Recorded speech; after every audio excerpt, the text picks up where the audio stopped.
This is lecture 23 on fluid and electrolyte homeostasis. Here's our diagram of the nephron and collecting system. We've covered a number of the structures already, namely the renal corpuscle, proximal convoluted tubule, distal convoluted tubule, and a bit of the collecting system itself. Remember that in the renal corpuscle and the glomerulus, filtration occurs. In the proximal convoluted tubule, we have primarily reabsorption that occurs, where fluid moves from the nephron tube back into the capillaries. In the distal convoluted tubule, we are going to have secretion that primarily occurs. Secretion is going to be where fluid and different items move from the actual capillaries and into the nephron itself. We're now going to be breaking down the nephron loop and collecting system in this lecture series. Now, the kidneys regulate water loss by altering the concentration of urine. The key players in the kidney's ability to retain water are the loop of Henle and the collecting duct system. We're now going to take a detailed look at the fluid moving through the nephron and pay a little bit closer attention to the type of reabsorption and secretion happening specifically throughout the different portions of the nephron tube. Here we're looking at the thin descending limb and thick ascending limb of the actual loop of Henle. Remember that water but not salts are reabsorbed by the thin segment, and salt but not water is reabsorbed by the thick segment. This means that because they are very close to each other and the salts are going to be reabsorbed by the thick segment and water is reabsorbed by the thin segment, they are able to actually enhance this overall movement of fluid. This exchange between these adjacent limbs is called countercurrent multiplication.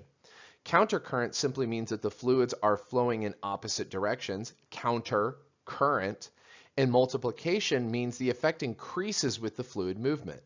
Now, this countercurrent multiplication coming from the two different limbs is responsible for creating concentration gradients in the renal medulla and enables the production of highly concentrated urine, specifically in the juxtamedullary nephrons. Now, we can see an example of a juxtamedullary nephron and how the actual renal tubule looks. The loop of Henle is going to have a thick ascending limb and is going to have the thin descending limb. Fluid will travel down the thin limb first where water is removed and then up the thick limb where salts are removed. Let's discuss first the thick ascending limb in a little bit greater detail. The thick ascending limb is going to actively transport sodium and chloride out of the tubular fluid. It is impermeable to water. The tubular fluid solute will then decrease in concentration, whereas the peritubular fluid solute concentration increases. So this is saying that the nephron is going to become less concentrated, whereas the capillaries are going to become more concentrated with salt. The vasa recta, which are going to be the capillaries that are around the actual nephron tube, the loop of Henle tube, is going to have its concentration increase as well. Remember that the vasa recta are only present on juxtamedullary nephrons. Here we can see a nice diagram showcasing how, as fluid flows up the actual thick ascending limb, you're going to see sodium pulled out and it becomes less and less concentrated the further it goes up. Again, remember the thick ascending limb is impermeable to water, selectively permeable to sodium and chloride, and as it moves up, the solute concentration will decrease. Since we've already looked at just how the thick ascending limb of the loop of Henle works, we can now look how it works within respect to the peritubular capillaries and the vasa recta. Notice that the actual blood flow is going to wrap back and down. So it's going to flow in the opposite direction of the actual fluid through the nephron tube. The fact that they're flowing in opposite directions is actually of great help and helps to increase the overall rate of absorption. This is going to increase and multiply the overall effects. So blood flow in the pericapillary tubules in the vasa recta will help to absorb salt from one direction via the thick ascending limb, and there's going to be a selective reabsorption of water from the collecting duct. Now, we're going to talk about this a little bit more later, but for now, just understand that it's regulated by antidiuretic hormone. If it's released, then more water is going to be reabsorbed via the collecting duct. Now we can start talking about the other side of the actual nephron loop. So it is important that we actually talk about the thick ascending limb first, because remember that the blood vessel is going to first run by the thick ascending limb and pull salt out. The fact that salt is getting pulled out and into the blood is going to mean that the thin descending limb is now going to have water that drives itself into the actual blood vessel. Osmotic concentration of the peritubular fluid is increased from the activity of the thick ascending limb. That's what I was just saying. The thin descending limb is going to be permeable to water and impermeable to solutes. That means water will move from the actual nephron tube and into the blood vessels through osmosis. The tubular fluid solute concentration is going to increase. So that means the actual nephron tube is going to become more concentrated with solutes, whereas the peritubular fluid is going to become less concentrated. Now, water moving into the vasa recta dilutes the salts, and the osmolarity returns to roughly 300 milliosmoles per liter. So take note here, as fluid flows from the proximal convoluted tubule down the thin limb of the loop of Henle, water is going to actually flow out of the nephron tube and into the capillaries, making the actual fluid inside the tube more concentrated. In juxtamedullary nephrons, it can get as concentrated as 1200 milliosmoles per liter at the very bottom of the loop. And then it's going to actually come up through the thick ascending limb, where it becomes less concentrated as it goes up, because remember, salt is flowing out. Once it flows down the collecting duct and distal convoluted tubule are impermeable to urea, but they have variable permeability to water based upon the presence of things like antidiuretic hormone. So it can make urine more concentrated here. Here we can see that example again of the thin descending limb of the loop of Henle. Remember that as fluid flows down, the vasa recta is going to have fluid that flows up and out towards the actual corticoradiate veins as it exits the system. Now, it's going to pull water directly out from the thin descending limb of the loop of Henle and into the vasa recta. So it's going to be making it more concentrated as it goes down to the bottom of the loop of Henle. Here we can actually see a diagram and flow chart of the nephron. We see blood flow into the afferent arteriole and glomerulus, where it produces filtrate, and then flow out the efferent arteriole, where it extends through the peritubular capillaries, then into the vasa recta as it exits via the corticoradiate vein. Fluid flow through the nephron is going to change in its overall concentration as it moves through, where it's going to stay primarily isoosmotic as it flows through the proximal convoluted tubule. As it extends down the nephron tube, specifically the thin limb, remember that water but not salts are reabsorbed in this thin segment. The fluid in the bottom of the loop is hyperosmotic, meaning that it has a large concentration of solutes. From here, salts, but not water, are reabsorbed as it moves up the thick segment. Then it gets to the distal convoluted tubule, where fluid in this is hypoosmotic. This is because all of the solutes were reabsorbed by active transport. Here we also have a lot of urea that gets reabsorbed into the system, and it's very critical as it maintains a certain concentration throughout the actual urine. The interstitial fluid of the medullary pyramids becomes more hyperosmotic the deeper you go into the medulla, meaning that it can make urine more concentrated. The distal convoluted tubule, and especially the collecting duct, can alter their permeability to water via the hormone, antidiuretic hormone. This means that it can start to reabsorb more water and make urine more concentrated. Now, the vasa recta move blood in the opposite direction to the actual flow of the tubular filtrate. This is allowing it to actually have a variability reabsorbing solutes and then water. This allows for what we call the renal countercurrent multiplier and enhances the overall reabsorption, making it more concentrated. So in this diagram, we get to put everything together and talk about everything that's reabsorbed everywhere throughout the actual system. So we'll start with the glomerulus. At the glomerulus, filtration occurs. Filtration has water, sodium chloride, potassium, bicarbonates, glucose, amino acids, creatinine, and urea all push its way out of the glomerulus. From there, it's going to go to the proximal convoluted tubule, where primarily reabsorption occurs. The things that get reabsorbed: potassium, sodium, water, amino acids, glucose. Some secretion does occur here where we're eliminating some things, primarily uric acid and organic acids, but not very much. As the fluid goes down the actual thin descending limb of the loop of Henle, water is reabsorbed here, R for reabsorbed. As we go up the thick ascending limb of the loop of Henle, we have a salt reabsorption here.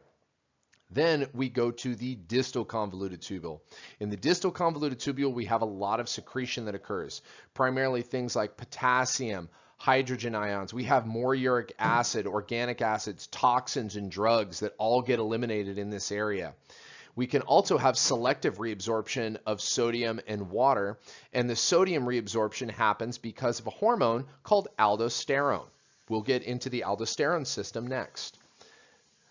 Then we get into the collecting duct. The collecting duct, as fluid flows down, we can increase the actual reabsorption of water, urea, and sodium chloride. The sodium chloride is going to be driven through aldosterone and a little bit through the ADH, but water is going to be the primary thing that gets reabsorbed. So that means when we urinate, we go through excretion. The excretion is actually going to be consisting of water, salt, potassium, bicarbonates, creatinine, and of course, uric acid as well. Now, when we're talking about the concentration of urine, water is reabsorbed from the tubular fluid along the distal convoluted tubule and collecting duct. This is designed to increase the concentration of solutes within the tubular fluid. We're specifically looking at concentrating urea a lot more. Now, the tubular fluid reaching the papillary duct typically has a concentration of about 450, but it can be as high as 1200 in cases of severe dehydration. The major factor that actually affects the overall reabsorption of water is going to be the presence of antidiuretic hormone. Now, antidiuretic hormone is a hormone that is actually made by the hypothalamus and secreted by the posterior pituitary gland to act upon the kidneys.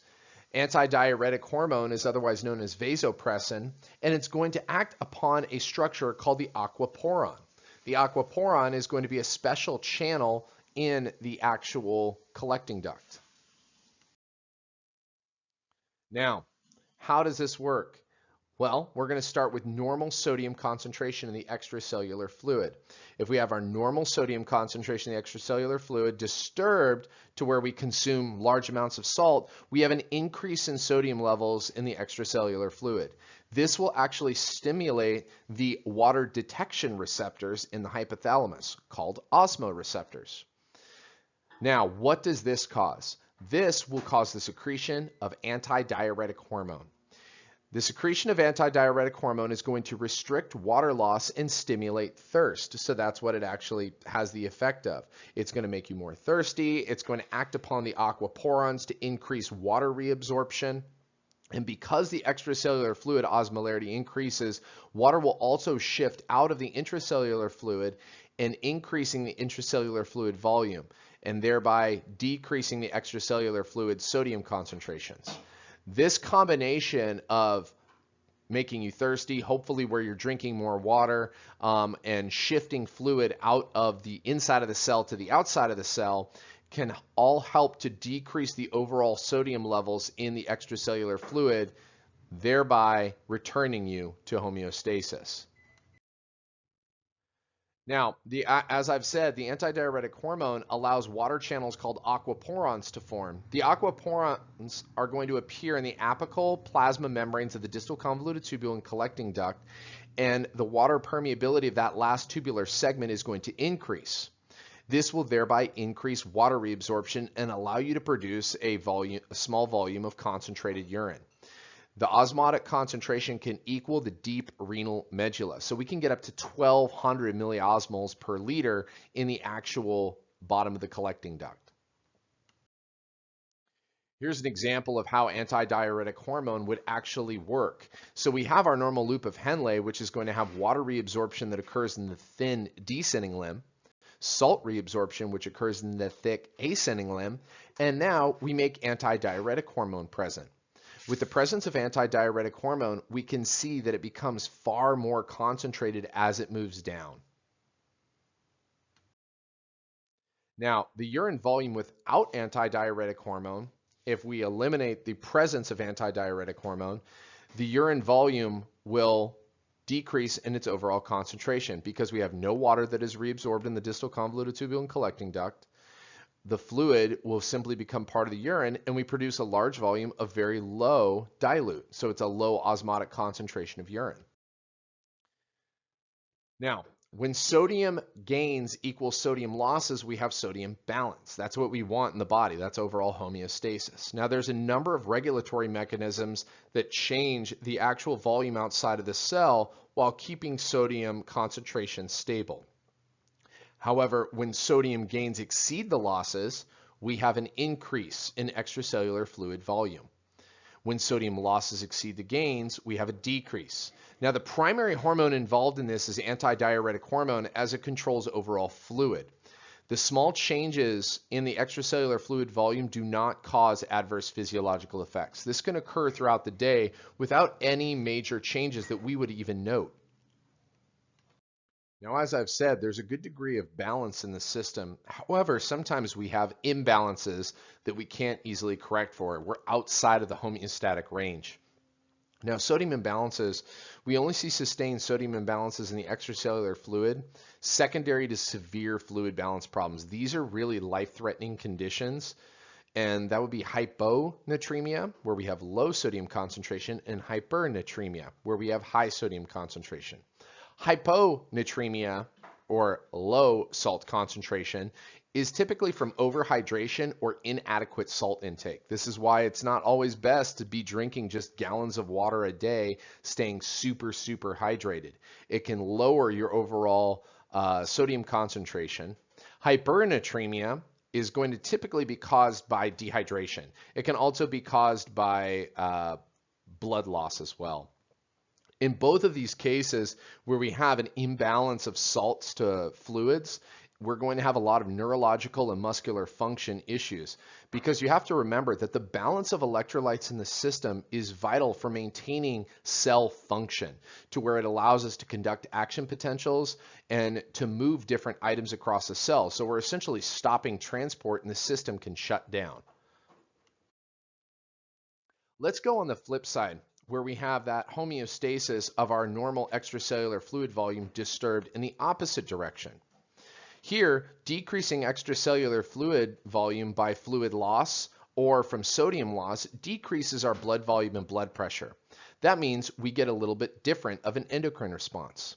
Here, instead of antidiuretic hormone directly being released, we're also going to have an increase in renin secretion and angiotensin II.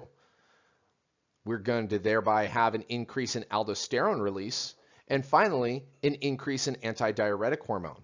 The combination of all of these hormones is going to increase our urinary sodium retention, decrease urinary water loss, increase thirst, and increase water intake. This will thereby increase our extracellular fluid volume. So we have to have all the hormones interact together in order to maintain balance.